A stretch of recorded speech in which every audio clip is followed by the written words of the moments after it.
I'm Jason Klamm, and this is the Comedy on Vinyl podcast. Company that they moved from Chicago to New York for a year. Mm-hmm. And it was Arkin and Severin Darden and Barbara Harris and all that original gang. Mm-hmm. So I got trained with some really good people. So you were in New York at the time. So you were in New York, and then they came to visit. Yeah, and they, as it were. Well, what happened was they came and did a Broadway show, and it got rave reviews, but it really only lasted 6 months because I think people were afraid to be turned to and say, "Who am I? What is our relationship?" They were used to coming with shirts and ties and Broadway, and if you're in the front row of a Broadway theater, the stage is right here, so it's intimidating. So after a few months, they moved down to Greenwich Village, where the stage is this big, and you could have a beer and a cheeseburger. Right. And all the students from New York University were our audience. That's amazing. And one of them wanted to go back home, and they wanted to replace him. So without any training, I got hired. Oh my God! Because I'd been a sketch actor and a bit of stand-up. And someone I knew told me about. They were looking for a guy, so I went down and they pushed me on stage with Arkin and. Holy crap! And although I didn't know the rules of improvisation, I knew I could make things up. And then they hired me, so I stayed there for quite a while. That's insane to me. I should say I started recording. Hi everybody, Comedy on Vinyl. My guest this week is Paul Dooley. We're going to talk about all kinds of stuff because you are a comedy collector, but you also obviously a performer with some pedigree, as it were. So I want to talk about a little bit of everything. So when did you go to New York? Because you're originally from West Virginia. I did. Okay. Yeah, I'm from West Virginia. As I graduated college there in the State University, I went to New York. It was 1952, so that's a lot of years ago. And some actors will knock around for 1, 2, 3 years before they kind of click to where they can make a living being an actor. Sometimes less, sometimes more. It was 9 years before I gave up my part-time jobs. Not that I kept them all. I'd just go from a little show business to a lot of out of work. Yeah. And to pay my rent, they had many, many different jobs. Often you get jobs in the evening so you can go to auditions. Working at night, I've worked in a nightclub as a maitre d', as a doorman, as a car parker. I used to do market research on the phone with people. Sure. Anything that would come up, wherever you could find sold toys at Christmas in different stores. But then, at first you might have 4 jobs a year, and then you have 6, and the next year you have 8, and at a certain point when it becomes not enough space in between them, or too much space, you say, okay, well, I don't have to be on unemployment anymore. I would work 20 weeks to get unemployment, then I'd get unemployment for 20 weeks, and, all right, and the rest of the year you try to work.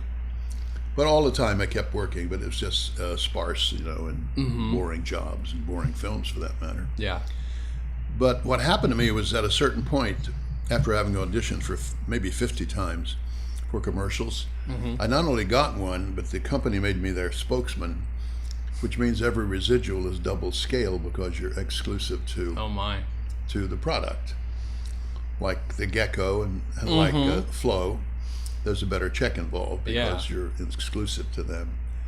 So after doing 27 network commercials for them in a year, everybody in New York who were in the ad agency business, the casting directors at the ad agencies, they all knew who I was. So then I just really had a long career doing commercials as well as whatever plays I was doing on the side. Yeah.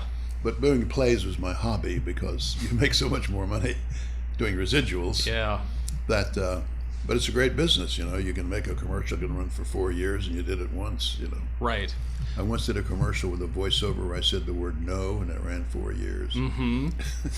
That's insane to me. Wow. Wait, what kind of sketch? So, A, what was the state of sketch comedy in the 50s? And B, what kind of sketch were you doing with whom? Well, there are a few clubs around New York. It was dying out as a form. Okay. Very few Broadway revues did sketch comedy. I saw Bert Lahr once do what he was good at, which was sketch comedy. That was about 1953. I saw the Beyond the Fringe come over. Oh. I saw a couple of those, and Peter Cook and Dudley Moore did one called Good Evening, just the two of them. And they're very Python-esque. It's the same family. Then a group came over with John Cleese called Cambridge Circus. They worked out of Cambridge and got their chops. But there were little clubs around town, and one was called Upstairs at the Downstairs. And I worked there in shows, but most of the sketch comedy came from when I worked with Second City, which was, almost all sketch comedy, because even though occasionally somebody would sing a song or do what they used to call people pieces, kind of a serious improv. But the audience is kind of trained to laugh, and if you're trying to do a serious improv and they've seen others that are funny, they'll laugh anyway. They'll laugh at straight lines. Right. But stand-up also gave me some experience with being in front of a crowd doing jokes. But I always wanted just to be a sketch comedian when I came to New York. But really? Of course, Gleason only had a couple more years, and Caesar only had a few more years. And I wasn't well enough known to be involved in any of those, but I used to go live to see Caesar and Jackie Gleason. They used to hand out tickets on the street for free on early television. This is killing me. That's Want to amazing. see a game show? They're out there on the streets. Yeah. Pages from NBC. Yeah. And I went to I was in love with Caesar especially, and that gang. And I identified with Carl Reiner, because I said, I don't think I look like a comedian, or don't have red hair or freckles or something, something that you might think odd looking. So I thought, but I could be a great straight man, because they're just as funny sometimes as the comic. Sure. Think of Bud Abbott and Lou Costello. So I admired him greatly and met him later. But the review form was dying out. Yeah. There'd been a lot of it in the 40s and 50s, and all the way back to the Ziegfeld Follies in the 20s. Sure. Probably. Bert Lahr and people like that appeared on Broadway and those sketch comedies. It's just slightly elevated acting is between stand-up and regular acting, where you're just a little broader. Yeah. But it's good if you have an actor's kind of skills. Like underneath the obvious comedy talent of Caesar, not so much Caesar, but Gleason, he's a wonderful actor underneath that. Yes. So that supports really interesting and funny sketch playing. Later, I fell in love with Harvey Korman, doing the kind of thing I loved. And I worked with Carol Burnett many times. Her first real job in New York was in a summer resort where we did sketches all summer. And I was her husband from time to time.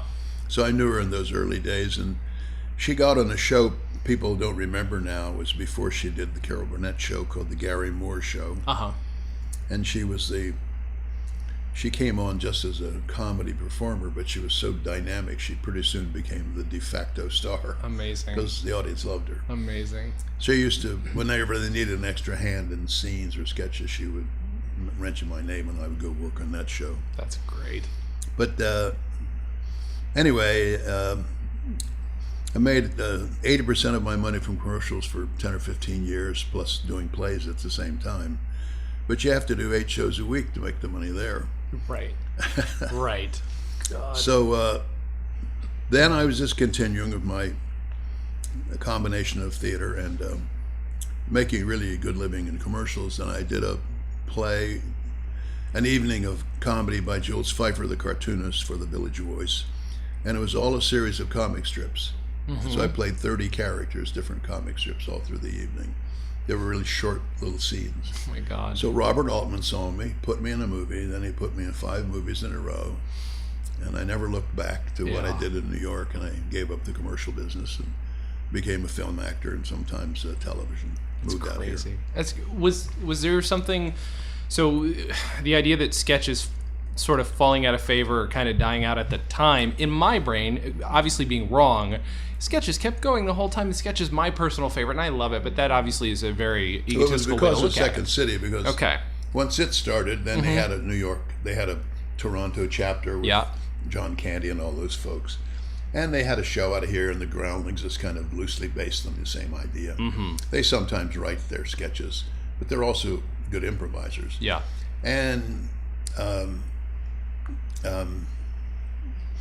the Upright Citizens Brigade. Now, in every medium-sized city, there's improv. Sure. And the advice to a young actor, you can't get a job, find 3 friends, fool around with improv, find a bar which will let you work there. You won't get paid. Yep. They'll hope you'll bring in your friends. Little corner of the room, a raised platform. Anybody can start a little improv group. Yeah. Before Belushi could get into Second City, he did that with 2 other guys. It's nuts. And they played in a bar around Chicago, and then Second City heard about him, and he went over and auditioned. They were glad to have him. Yeah. But now it's everywhere. It's ubiquitous in college courses and everything. Sure. It started, Second City opened in '59, and so that's many, many years ago. And before that, there was the Compass Theater, which used improvisation with Nichols and May and Shelley Berman. Before that, it was called Playwrights, and that was another group around the University of Chicago. Okay. Because the university didn't have any theater courses, so people who were like-minded, wanting to perform, started their own little groups on the side. Okay. That's how it all really came about. That's nuts. I don't think I knew that at all either. God. When did you, okay, so I apologize, it's not my brain. For how long did you do stand-up, and then when did you do the album and why? Because I'm curious, not everybody was cutting an album if they were doing stand-up at the time. I'll tell you why. It's because Vaughn Meader, who did a great impression of Kennedy, but of course it's not hard to do Kennedy. A lot of people can do. I don't know exactly what kind of money it made or how many albums sold, but it was a monumental success over any other spoken record before. So he was immediately a big, big hero, and then Kennedy was assassinated, and nobody heard of him again. Right. But for a brief time, he was the hottest guy around for a year or 2. So when that was happening, there was a big record boom for comedy. Before that, there hadn't been many comedy records. Red Fox, maybe, and kind of on the down low. But that was before Cosby and before all those people started making records. And Newhart was at the beginning of that craze, which was Bob Newhart and Shelley Berman in Chicago. But around the time I joined Second City, there was a scene that was already being done, left over from Chicago. It was called the Kennedy-Khrushchev debate. And an actor left who was playing Kennedy. Before he left, I said, "How do you do Kennedy?" So he just gave me a few tips, and I realized that it's not too much to it, you know. Yeah. It's got that kind of pausing thing he used to do. It was, and it's a kind of it's a New England accent, basically, Boston.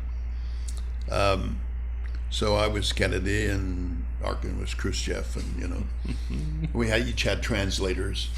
So the audience would ask a question of the translator. Oh my God. But of course, the actor playing Khrushchev could hear it. Yeah.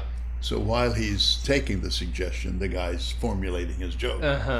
Sure, they're supposed to make it all up. Sure. But if you hear it 30 seconds early, you get an idea. So one night I'm doing Jack Kennedy in that routine. 2 guys in the audience came backstage. "You want to make a record of just Jack Kennedy talking scenes, you know?" I said, "Sure." $500 they gave me. A lot of money in those days. Yeah. And they sent me their scripts, and I said, there's some things there I think I could help by changing, or some cuts I could make. They said, "No problem at all." So I made it. I never heard it. They didn't give me a copy. I forgot about it. I thought, if they can get Vaughn Meader's First Family, what do they want me for? Right. So it maybe exists out there somewhere. Good God, that's so annoying. Do you remember the names of the guys? Do you know anything about them at all? I know one writer who's named D. Caruso. D-E-E Caruso. Man, if you can find him on the line. All right, I'm going to do some might hunting. Find I'm Kennedy going to do record. some hunting. And he had a partner whose name I've forgotten. Okay. Because I'm so damned old. But I was riding high on being in Second City, and I was all still doing my commercials. Sure. I had a feeling this is just a one-off thing where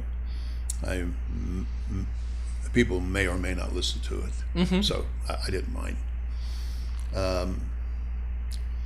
Anyway, after Robert Altman found me in this thing and liked me, I said to my friends at the time, if I don't do anything wrong, I may be in a number of his movies, because he likes to use a sort of a stock company or a repertory company. And sure enough, I did 5 movies with him. So he became a big part of my life. Yeah. Oddly, my most successful movie wasn't with him. It was a few years into my Altman years, which was Breaking Away, of course, with Peter Yates, a director from England. Somebody told me, a reporter once, that it took a kid who was born in Yugoslavia and came here as a child, Steve Tesic, to write it, and an English guy to direct it, and do a quintessential American family that still holds up today. Yeah. It really had a good look at American culture. It's brilliant. I love that. And that's really been my calling card ever since Breaking Away. I still got jobs in that movie that people remember. And as a result, I played fathers about 40 times. I actually realized today, this is going to be the weirdest thing, and I'm going to have people of a certain age annoyed with me, that I've never seen 16 Candles. I've never seen it. People will be like, how the hell are you your age and I've never seen it. Well, it's a blank spot.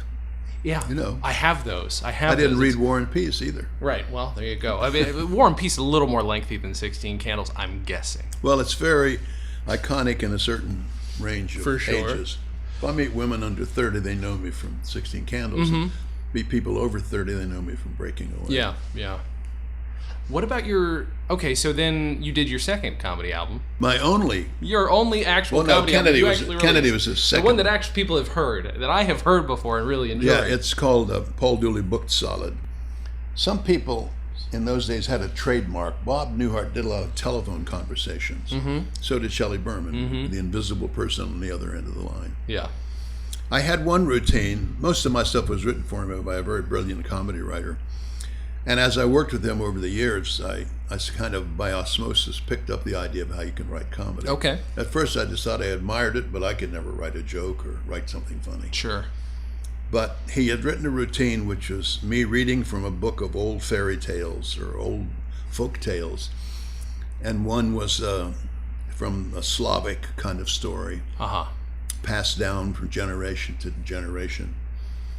And here's the first joke I say, and traditionally this is how the story was told. Turn to the first page.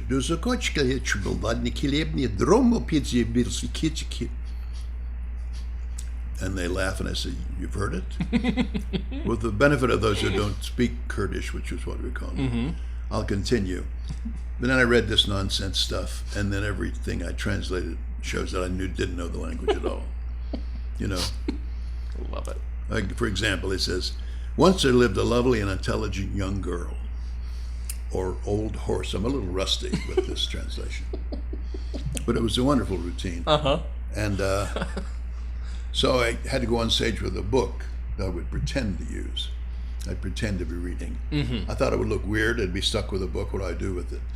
So I brought on about 6 books and found a way that each routine came from a book. Okay. Oh, here's something on the Kennedy brothers, you know. Here's something, you know. I love it. I used the book as a prop, and that was my sort of gimmick, if you will. There's some stuff on that record, though, which is totally visual, and I never thought when I did it mattered, but I play in a Shakespearean routine. I play a guy who is told by the princess that if you can fool my father, he admires clever people, then he'll give you my hand in marriage. So I go and pretend to be the court jester, and it doesn't work out too well. And so I reveal myself, who I am. I'm in love with your daughter. He says, "Then you may have her. You've got a lot of imagination," or something. So then I have on my right hand is the Duke, and my left hand is the princess, who's my bride. They're very close to me. They're invisible, but they're close to me. And I say, "My heart doth sing, we two may wed. All hail the Duke." Pull out my sword. The Duke is, and I open my arms, and I say, "Dead," because I've accidentally stabbed him. "I'm sorry, sir. I had no idea you." And then I say, "Oh, put aside this foul sword, this blade that has slain thee." And I back up into my girlfriend. "You're standing a little close, sweetheart," and then she falls dead. Then I step forward and say, "Alas, both lie betrayed. How soon life passes. I sheath my blade." Oh, I must get glasses. But all that stabbing on a record. Yeah, it just plays.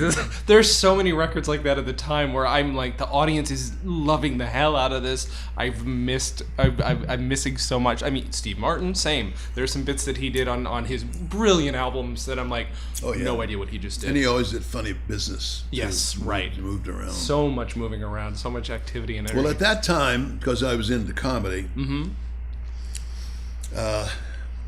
I used to buy a lot of albums. Yes. You know.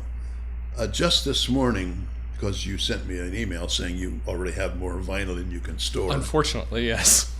I just gave to my Pilates instructor, who I went to my session today at noon, and I was telling him what I was doing, meeting you, and maybe some of your viewers might want some of my vinyl. He said, I'll take them. So I brought him over here, and I showed him the boxes. They're in my garage right here. And he said, I'll take them. And there's 75 records there. Yeah. And I had a lot of Broadway musicals. It's amazing. A lot of comedy. Yeah, there was a lot of good stuff in there. Cosby and Newhart. Stiller and Miro, who are people I used to write for, as a matter of fact. And a whole lot of them. Flip Wilson. And whatever else there was. I have a disc that was made first for radio. Then I think it became a movie. A one-woman movie. She's trapped in a room. It's almost like Twilight Zone, but I believe it was a feature. Agnes Moorehead was her name. She was a famous character actress. Yeah. And it's a panicked woman trapped in a house where there's a man in the attic, or she hears him, and she keeps calling different people to help her, but she can't get anyone. It's called Sorry, Wrong Number. Why does that sound familiar? Well, it was on radio. Okay. Maybe something like the Lux Radio Theater with Cecil B. DeMille as a host. But it's not the size of a normal LP, so it's so it might be another speed. Oh, okay, yeah. Anyway, it's all with my Pilates teacher. But he was interested, because there were Ravel's Bolero and some classical stuff. There was Crosby, Stills and Nash and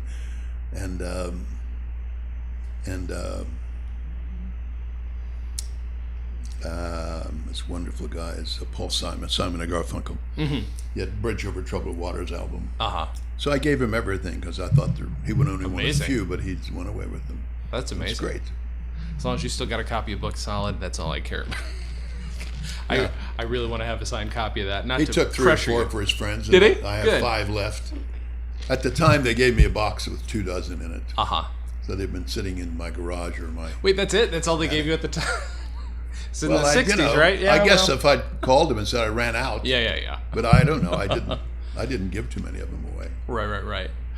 It's a really fun album. It's also got a really great cover. Like there are not a lot of albums at the time that I necessarily give a crap about, because it's funny because you dig through. I tried last year and failed to listen to a comedy album a day, because at some point you want to put a gun in your mouth. It's so bad. It's just it gets so much bad comedy. There were some very good things. There's Bob some Newhart really stuff good was things. great. He made 3 or 4 of them. Shelley Berman made. Yeah, I love Shelley Berman. I forget what the first. It was The Edge of Shelley Berman or something. And the second was The Side of Shelley Berman, and the front there's of Shelley inside and Berman. outside, and yes, there's inside Shelley Berman, outside, yeah. on the edge of. And he approached it as Newhart did, less as a joke teller who just does joke, which is a standard stand-up comic. You go from joke to joke with not very much logic. He was doing acting scenes. I mean, Newhart would be on teaching a woman how to drive, and Newhart would be talking to, Shelley Berman would talk to people who weren't there. Yes. So those are really sketches from one person, and they were actor-oriented. And that's what my act was sort of like. Right. I found ways to get into those characters. Was that something that you genuinely enjoy? I mean, I'm assuming you enjoyed doing it, but who knows? I mean, was it something that you got to flex some acting muscles that you wouldn't otherwise get to flex? I'm curious. That's why a lot of people get into stand-up. They might want to be actors, yeah, but they can't break into it. But you can always go to a little corner of a nightclub and do it for free, stand up and try things out. I just met this guy who was a sort of a genius comedy writer, but he was a school teacher at the time. And he showed me some of his stuff, and it's really, really brilliant. So it was so slow that we took almost a year before I had 30 minutes. Then if I went to a club and did 30 minutes and they wanted a show for later in the evening, I said, I don't have a show for later in the evening. I just have to do that again, but I usually warned them. Yeah. Because we'd work, I'd see him every Saturday and go out to his home in Long Island for maybe 3 hours, and you work on a lot of ideas before you get the one you want. Mm-hmm.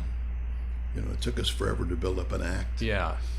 But while not being really qualified, because I started doing these routines around New York, not in major clubs in New York, but on the periphery, like in Long Island and Connecticut. Okay. They called club dates. I'd make $25 or something. Mm-hmm. So I did a club date, and there was an audience of about 30 accountants, CPAs, and their wives. Okay.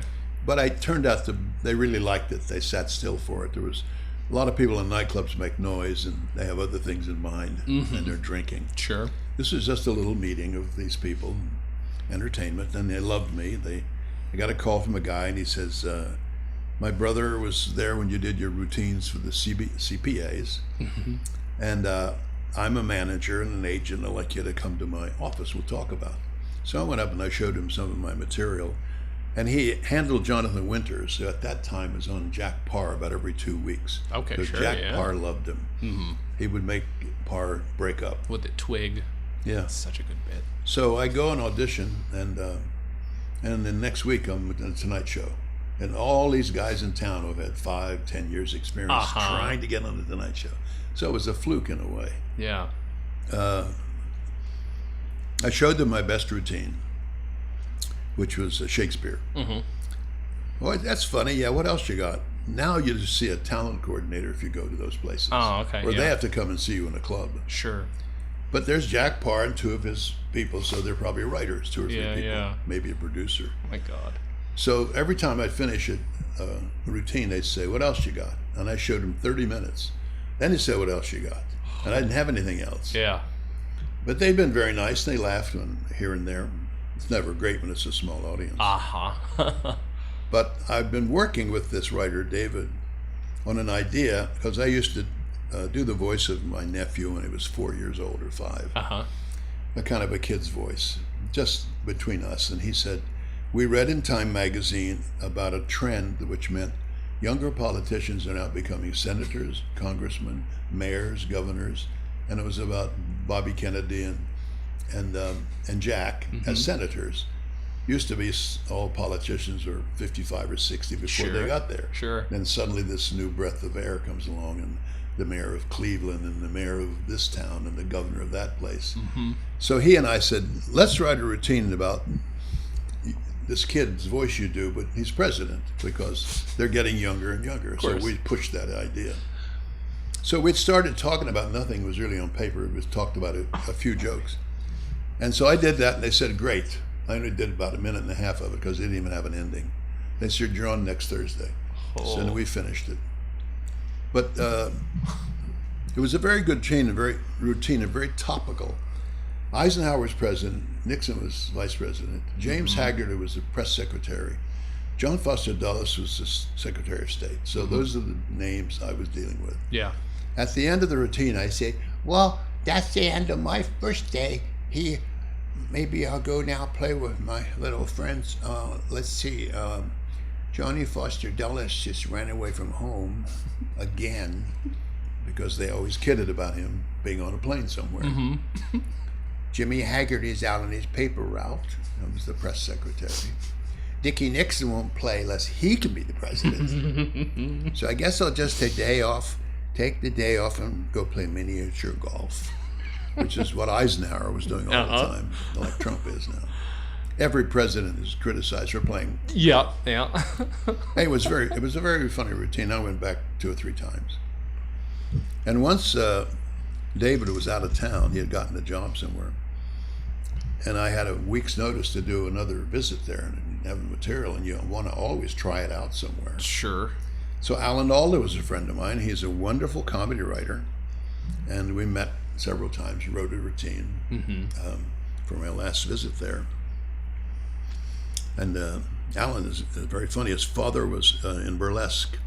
His father was a good-looking guy who would sing, "Here's a pretty girl, like a melody." I had no idea. He was a straight man, Uh-huh. and the guy who was the crooner, he would often amazing. sing. But so he spent a lot of time backstage around burlesque comics, and he's very knowledgeable. a wonderful human being, and really understands comedy really well. Anyway, as a kid, I thought I loved jokes, but I had no idea I could ever. So 40 years later, I get the hang of how it's all constructed, and the magic 1, 2, 3 twist, Yeah. and just caught up on it by listening to so many comedians. And Sure. they're teachers in that way. But Eddie Murphy used to listen to Cosby and go to school and do his jokes. Chris Rock used to listen to Eddie Murphy and go to school and do his jokes. And all those guys would, just steal ideas from places and try them out. Yeah. And so if you're young, you want to break into that, you listen to all the other comics. You try to buy their albums. And I've had people who said, I memorized your album along with all these other guys. I didn't think I was anywhere with like some of those people. But there's some pretty good writing in it. Yeah. I had a chance after a year and a half, maybe 2 years on the road, to join Second City, and I so liked the idea of having another human being, and you lock eyes with them, and you can forget the audience in a way. Yes. Yeah. What's really hard to stand up there by yourself, because if they're drunk or if they're drinking, or if they're noisy or competitive, the boyfriend in that situation doesn't want that girl to love that comedian too much. Right. Yeah. Because she's laughing and you're getting feeling. She loves that guy. He's funny and she loves him. And so that's why almost all hecklers are men. Yeah. And I also used to do magic, and they would want to say, the girls would go, ooh and ah, how did you do that? He's saying, it's probably something up his sleeve, or he has a wire. They always think they know. Sometimes I did magic for adults, and the guy yelled out to me once, I made something disappear. He says, it's up your sleeve. And I said, up yours. But mostly I did it for kids and as a clown. Really? That was another. When I couldn't join SAG after an Equity, my first couple of years there, I figured I'd be sort of in show business, so I did clown dates. Holy cow. Because I learned to do juggling early. Just taught myself. I lived on a gravel road, and I used to pick up stones and juggle. Juggle those. But if I dropped one, it didn't matter if I picked that one up. I just pick another one. Yeah, right. And I met Don Knotts in my college. He was a senior. I was a freshman. And he was already an accomplished comedian. And he taught me some magic tricks. And so then I kept studying it myself. And so I was able to use that in a clown act. That's amazing. Did I read correctly that you replaced Art Carney in The Odd Couple at one point?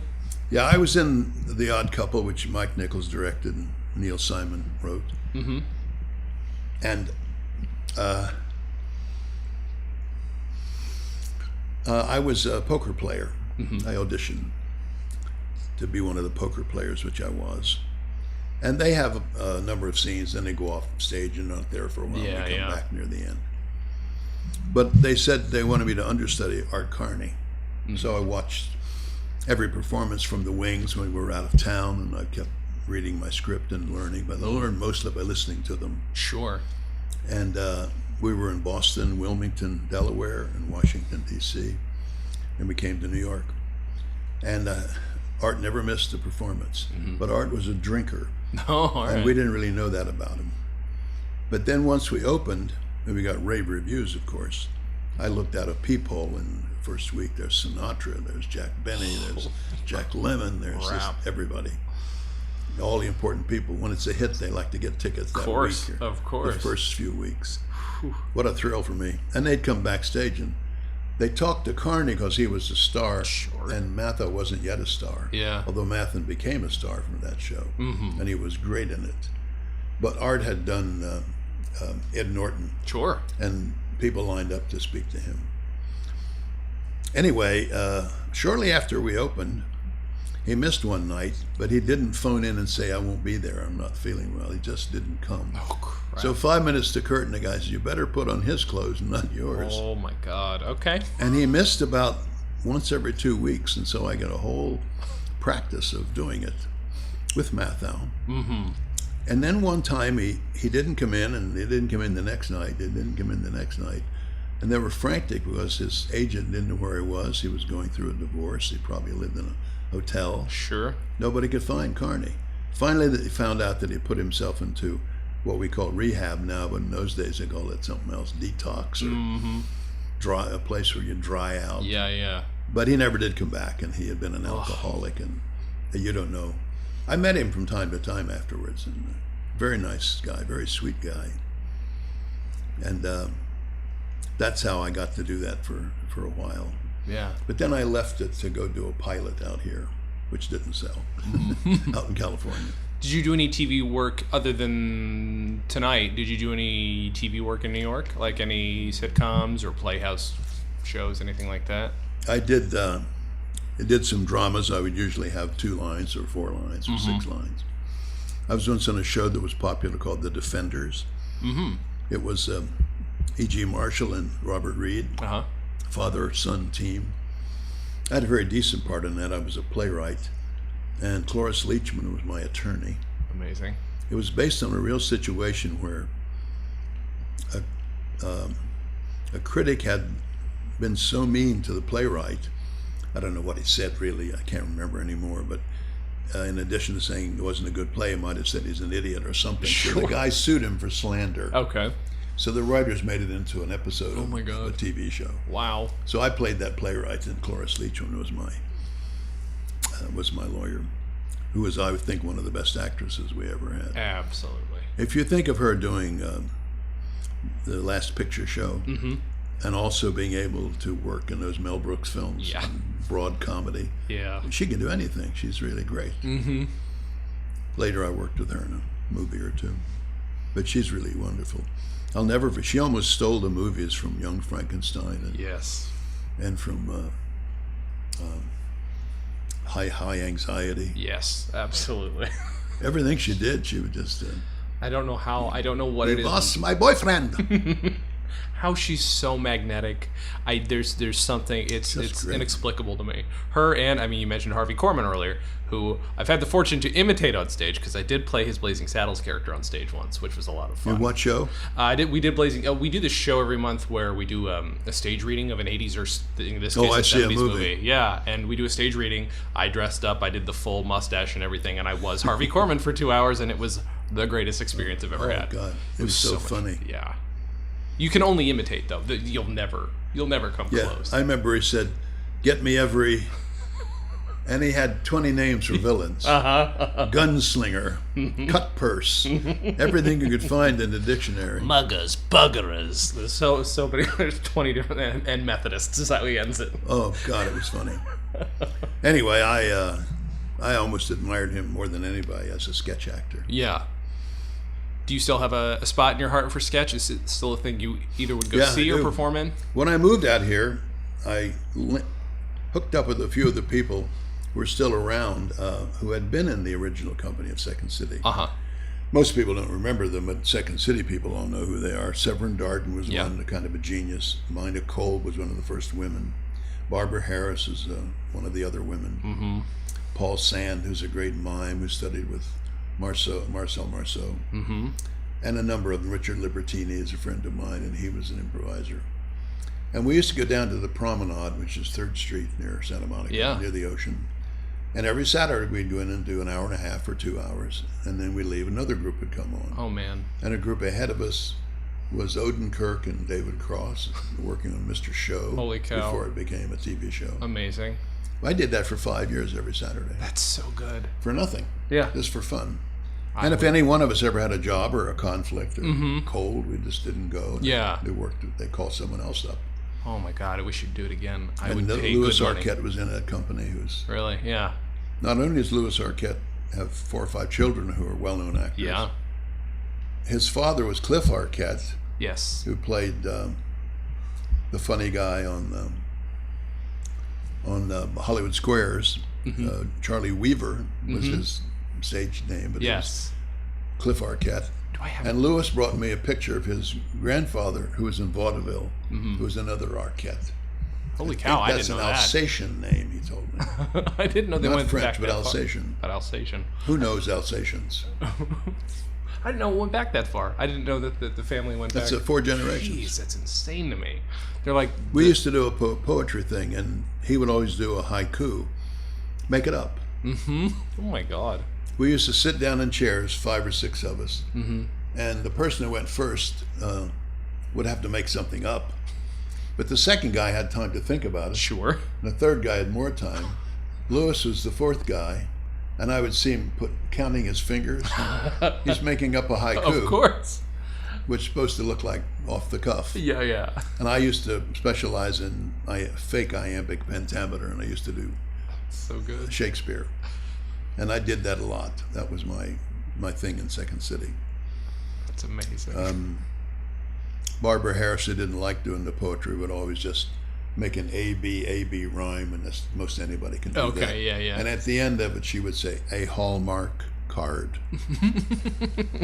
Arkin used to imitate a guy named Robert W. Service, who wrote a famous poem years and years and years ago about Alaska called A Bunch of the Boys Were Whooping It Up in a Malamute Saloon.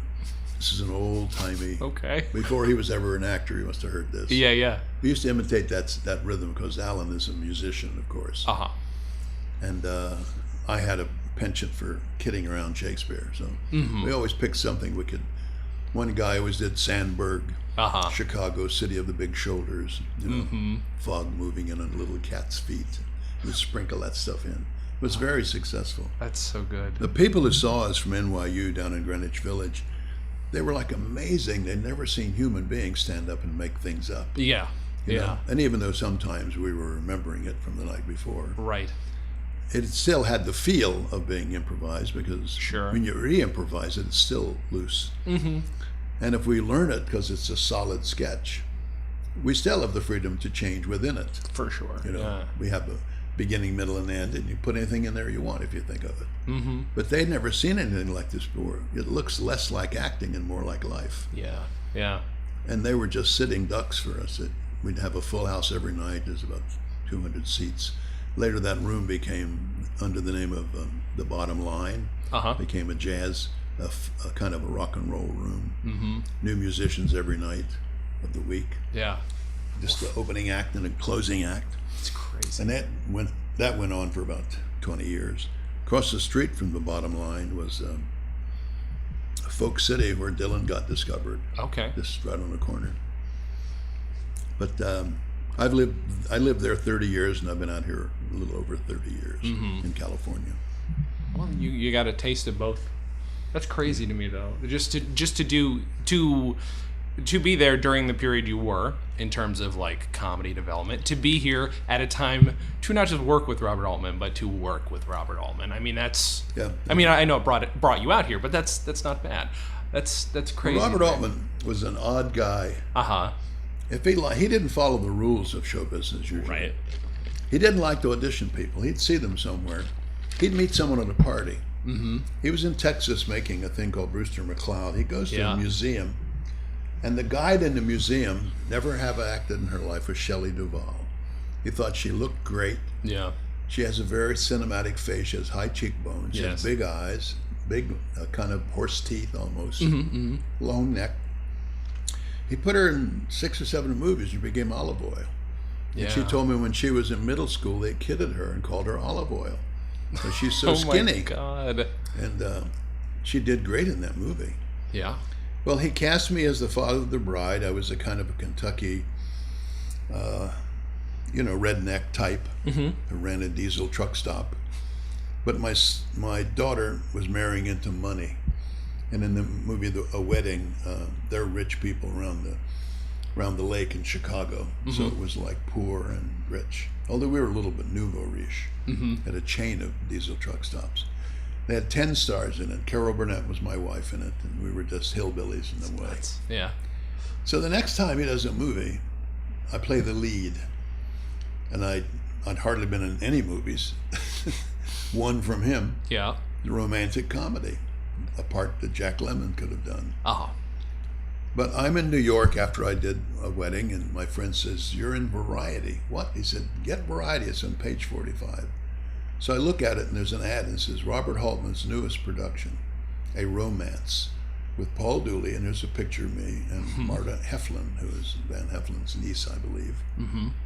I didn't know I was going to be in his next movie. Oh my God. I called him up, he said, "Well, I was going to tell you sometime." Holy shit. So he promoted me into kind of a bumbling romantic comedy. Uh-huh.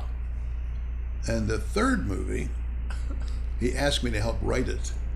Now, most people don't give you a writing assignment if you've never written. No. He never saw a word I'd written. I'd done a lot of writing before that. But he didn't know that. But he just thinks, well, he's an amusing guy.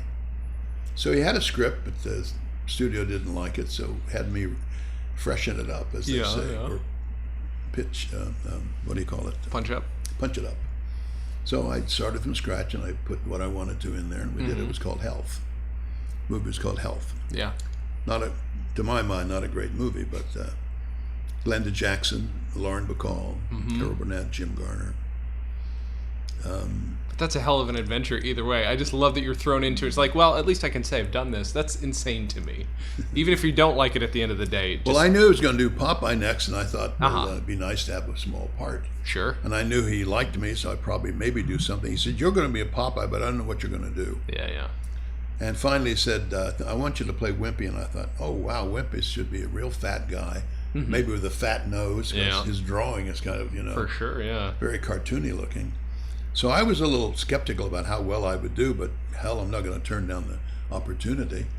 So they gave me a fat suit to wear. Yeah. I had big shoes and had a little tiny derby. And the drawing of Wimpy in the comic strip is 3 lines, 3 strokes of a pen. One under his nose are 3 little hairs. Yes, right, yeah. Coming out of his hat are 3 more little hairs, just a stroke of a pen. Well, how do you do that really? So they made a very small mustache. It was kind of, they dyed my hair red. You didn't see much of it because it was just sideburns. Sure. They dyed Robin's hair red because nobody knew what color Popeye's hair was. Yeah, right. And they raised my eyebrows up higher because my eyebrows go straight across, and we made him a little more quizzical looking. But anyway, it turned out it was through costuming and makeup and one thing and another. It worked out a pretty good image of him. I know if he likes you, he really trusts you. He said, I'm having a hard time thinking of a guy for Popeye who's Giesel, who's a pushcart vendor, obviously a Jewish man called Giesel.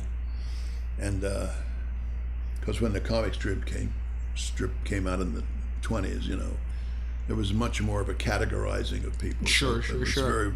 A very kind of a cliche picture of the Lower East Side of New York, guys with push carts who are selling clothes or whatever. He said, it's a guy with a long nose and a big beard who can do dialects. I said, I know the perfect guy, Dick Libertini. I said, if you want, I'll get him to send down a reel of the things he's done. He said, no, if you think he's good, that's fine. No director ever says that. No, of course not. No. You can't recommend anybody. I'd have recommended my friends all this time, but they don't want you to. Casting directors upset. Producers, they want to make their own choices, but he trusted me. And I also got another guy in that show that I knew. That was a kind of a tedious shoot because it ended up being 6 months. Ooh, that I did not know. Away from home in the island of Malta in the middle of the Mediterranean Sea. And so much of it was built fresh for the movie, right?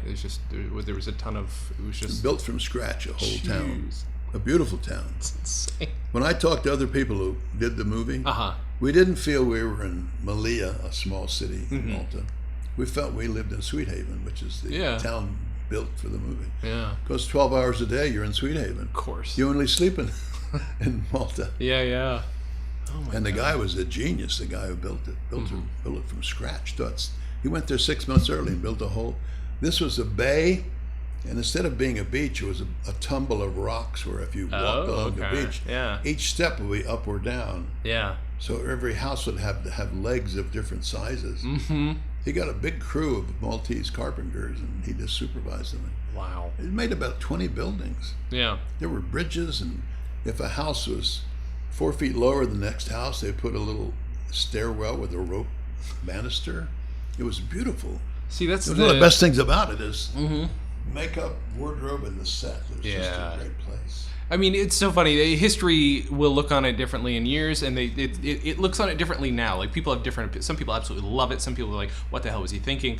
But it's that level of effort is a genuine piece of Hollywood that doesn't exist anymore because it'd all be CG. And I'm not trying to sound like an old grandpa about it, but I'm just saying. And also, a few years back it started, but you could make a miniature of a town. Mm-hmm. You wouldn't have to go to that town. Mm-hmm. Mm-hmm. If it was a little specialized, what Sweet Heaven looked like was a Disney house, or the roof, every roof caved in the middle. Uh-huh. They're slightly crooked. Yeah.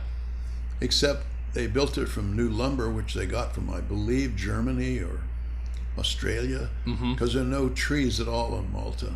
Yeah. It's a big rock in the middle of the ocean. That's nuts. And then once it was all done, they had to paint it to distress it so it was all gray. Yeah. But if there was color, they were muted, like a barber pole. It wouldn't be bright red, it would be muted. So much And work. before all the shops, the eye doctor would have a picture of a big symbol of glasses. Mm-hmm. And a shoemaker would have a shoe outside hanging up over the door, because you go way back, more people were illiterate. Yeah, yeah. So that was the idea, like, we sell eyeglasses here, even if you can't read. Yeah. Oh my God. So it was really a beautiful set, just great. It's wonderful. I forgot to ask you about the electric company. I'd like to talk to you a little bit about the electric company. You know, a year after I did that job, I found out Carl Reiner had recommended me. I never knew it in the beginning. Really? I had done a show that David Frost produced, and the star of it was Peter Ustinov. It was meant to be a variety show, because Peter was so good with voices. Yes, yeah. And Carl Reiner directed it, and he also appeared in it. And I was one of the sketch actors. And whenever you're rehearsing a sketch, you sometimes will throw another line in, or you have another reaction, or could I say this, or there's a little bit of freedom in it, because sketches are basically humorous ideas. Mm-hmm.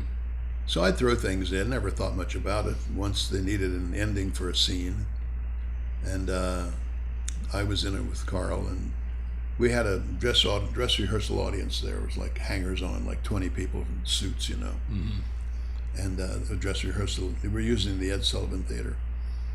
And he said, well, that's not a good ending. That ending doesn't work, but we'll think of something by tonight when we do it in front of an audience. And then I told him backstage, maybe you could say this instead of that. He said, oh, Paul Dooley has a good idea. This will be the ending. So most people aren't that generous. No. Make it look like their idea.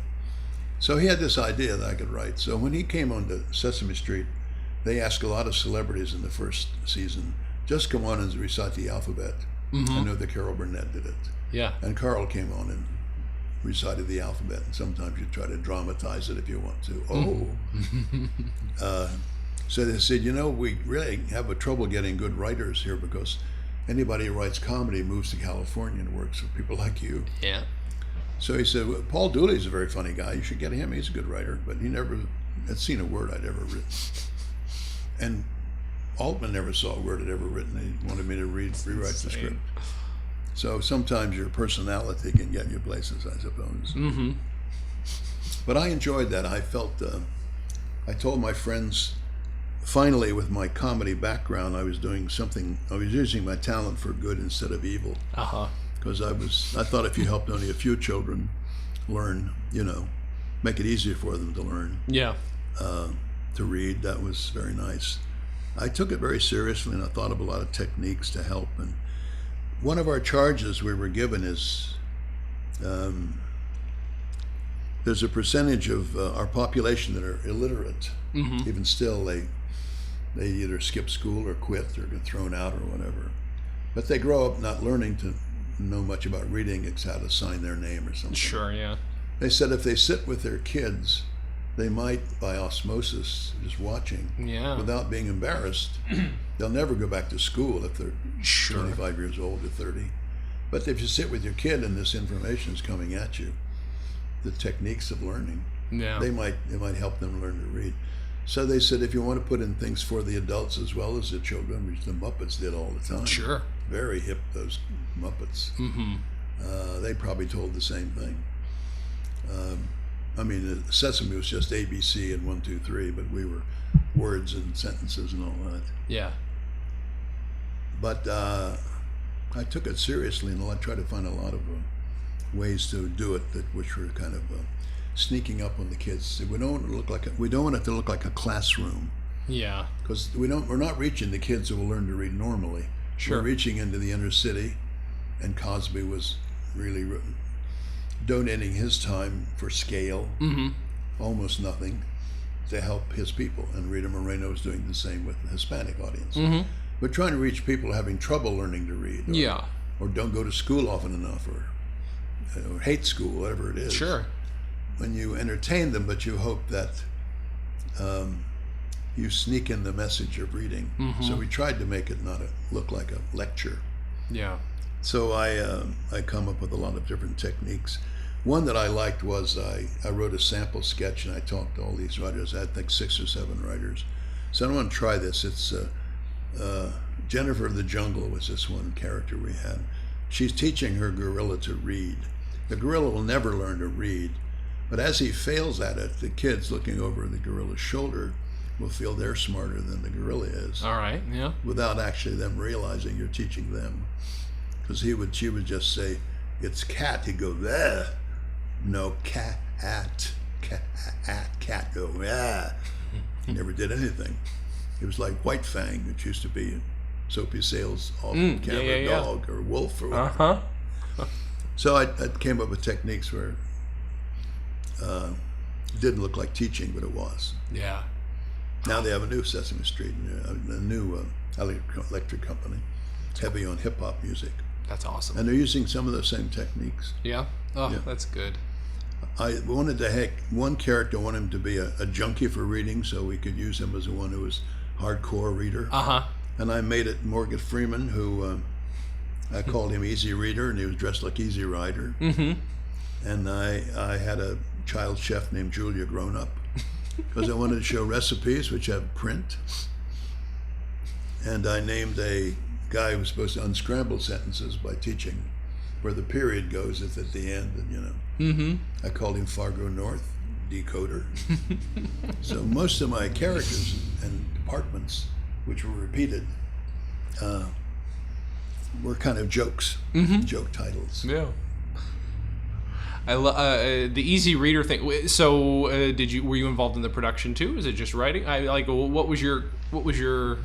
How much of it? The truth is, for some odd reason, the management there, 2 producers, were crazy about me. I think they might have seen me as second. I don't know why exactly. But they had so much faith in me. They said, "Could you possibly be in the show and also write the scripts?" I said, "I don't think so, because these other writers, I got to meet with them every day. And I got to go through it and improve them. And well, could you maybe direct the sketches?" I said, "I'd love to, but if someone else will write them."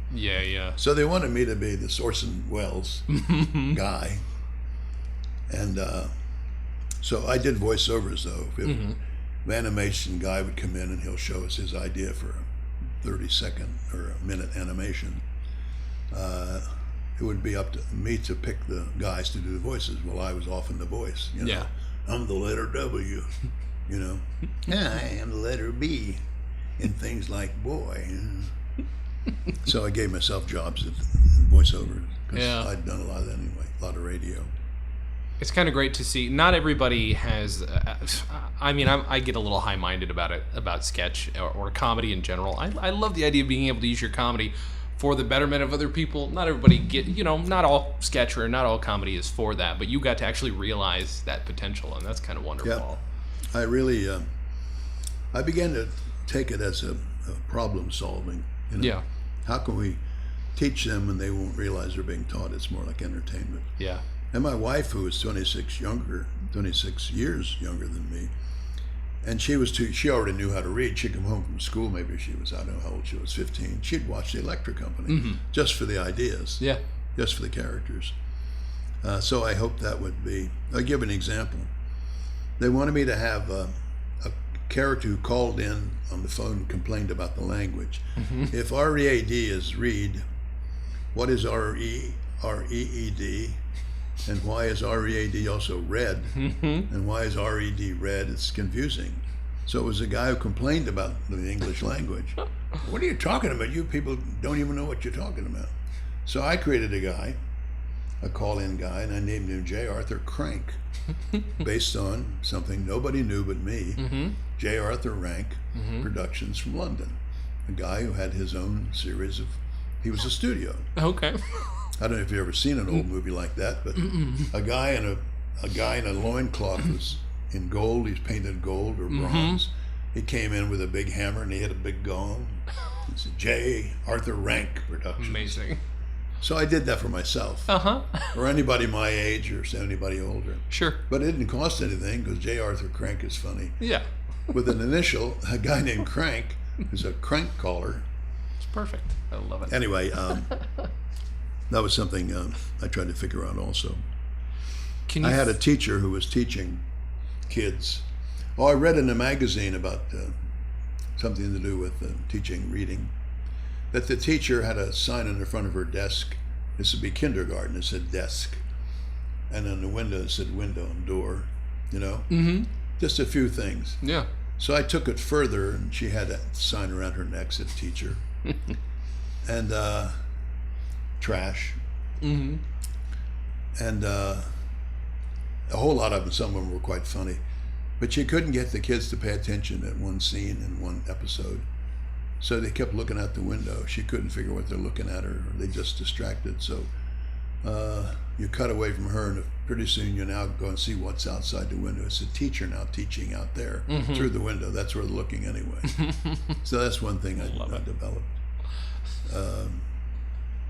I also developed the idea of, I left there after the first year and they continued. I don't know if they ever used it, but I wanted to have, we only had about 7 actors, and we had kids who were in the little singing group, but they weren't the same ages, so the adult actors, probably in their 20s or 30s. Sure. So if they were going to be the ones doing the sketches in the school, so I wanted to have mannequins in the school, sitting at other desks. Yeah. And to make fun of it, because when the teacher would say, she tells them the assignment, and the kids and our actors are writing their assignment, and they look puzzled and they lean over to the mannequin. As if they could get information. I love it. They treated the mannequins like real.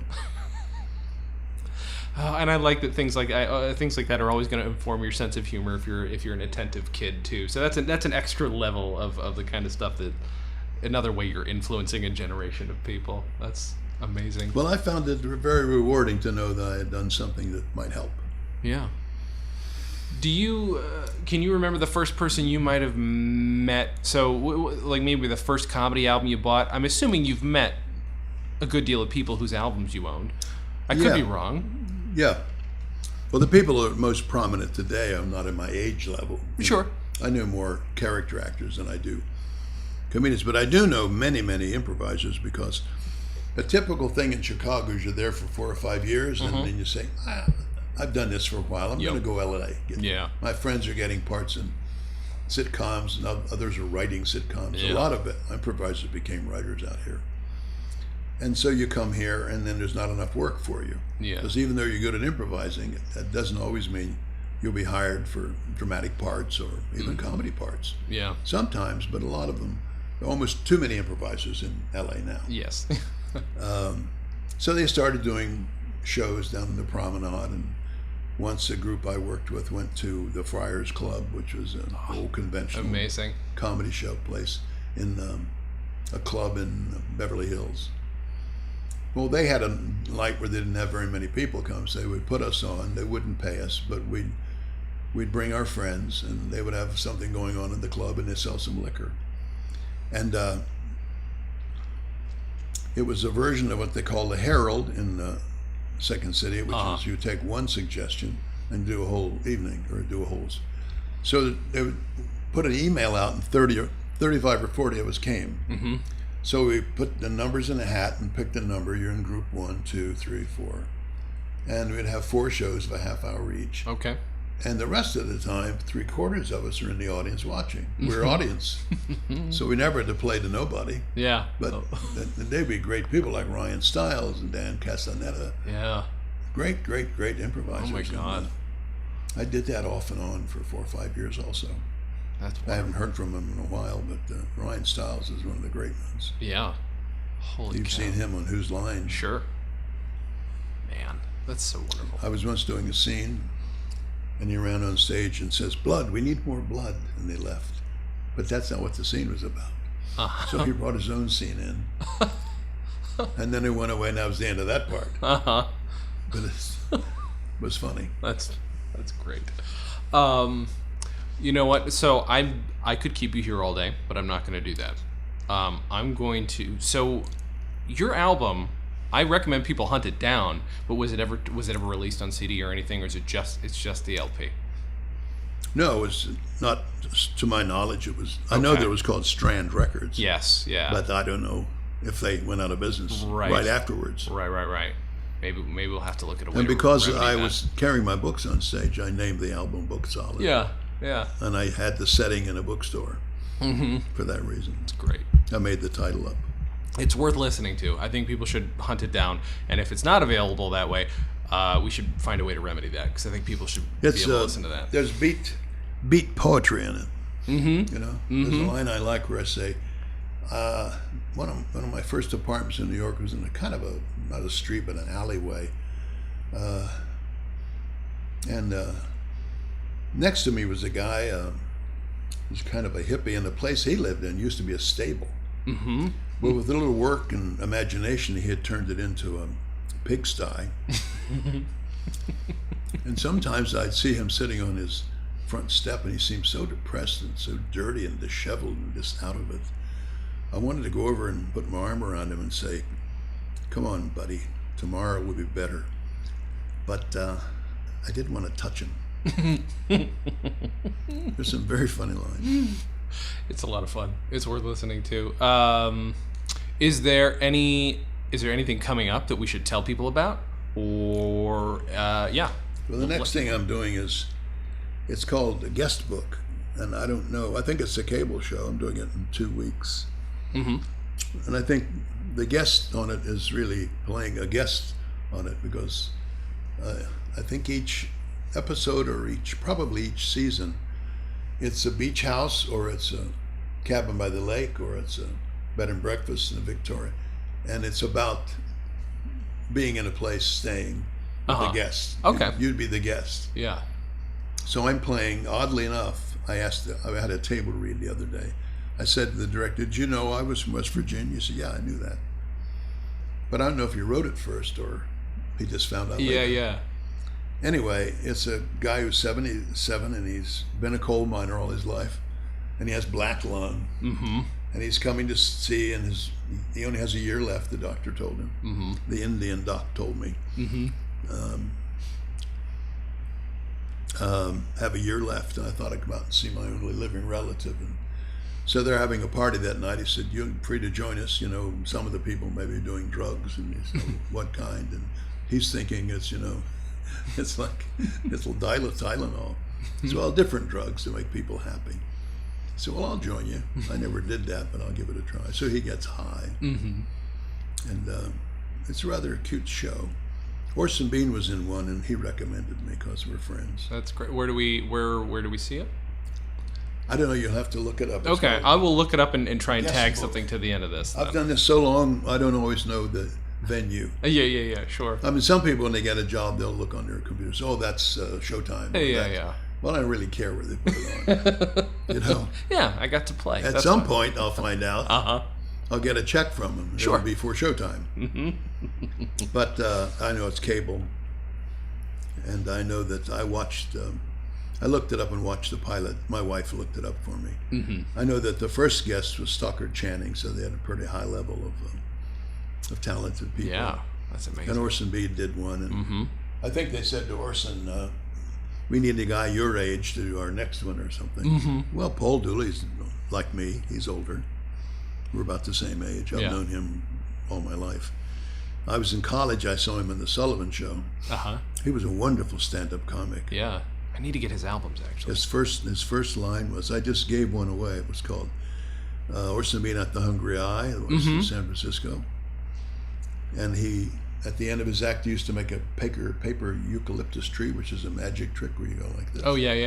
And it looks like leaves. You take newspapers and fold them and tear them, that makes the leaves, and you bring it up like that.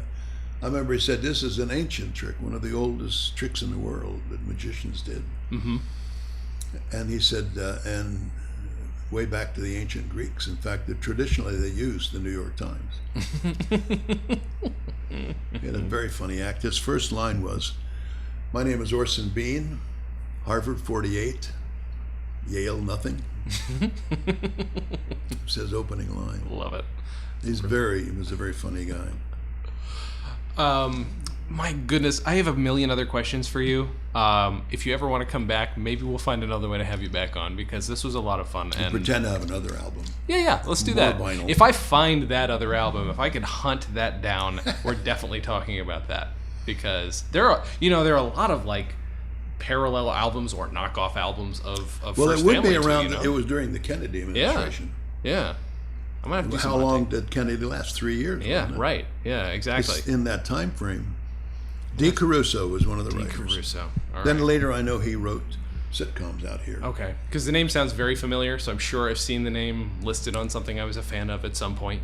I just went to a studio and did it for 2 hours. Mm-hmm. Never saw them again. It's crazy. They gave you your money. Yeah. It's so funny because they did albums. They've still, during the era of LPs, there were a bunch of tax write-off albums, and whenever you hear about an album that didn't get produced or get distributed, you're like, was that a tax write-off? Did they just get some guy to perform? I've seen mostly music, but I don't know if there are any comedy albums that were like that. I want to know. I'm gonna do some hunting. We're gonna have to do some hunting. And anybody listening. At that time, they seemed to be grabbing anybody who could do. Yeah, of course. Do 30 or 40 minutes. Man, I would have done okay back then. I'd do an okay Jack Kenny. I look nothing like him, but on a record, I'd be fine. On a record, I would have been fine. That's wonderful. Seriously, thank you so much for doing this. I really appreciate it. It's my pleasure. Thank you guys for listening. That's really it. And as always, have a good thing.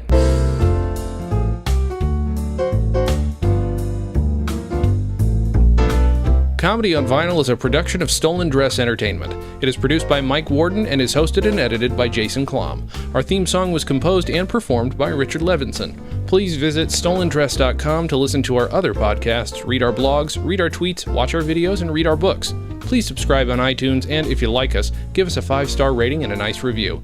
You can find us on Facebook.com/ComedyOnVinyl, Twitter @ComedyOnVinyl, and find everything else at ComedyOnVinyl.com. A major portion of Comedy on Vinyl has been underwritten by Stand Up Records. Please visit StandUpRecords.com for all your comedy needs and tune into the new Stand Up channel available on the Roku, where you can also find select episodes of this podcast.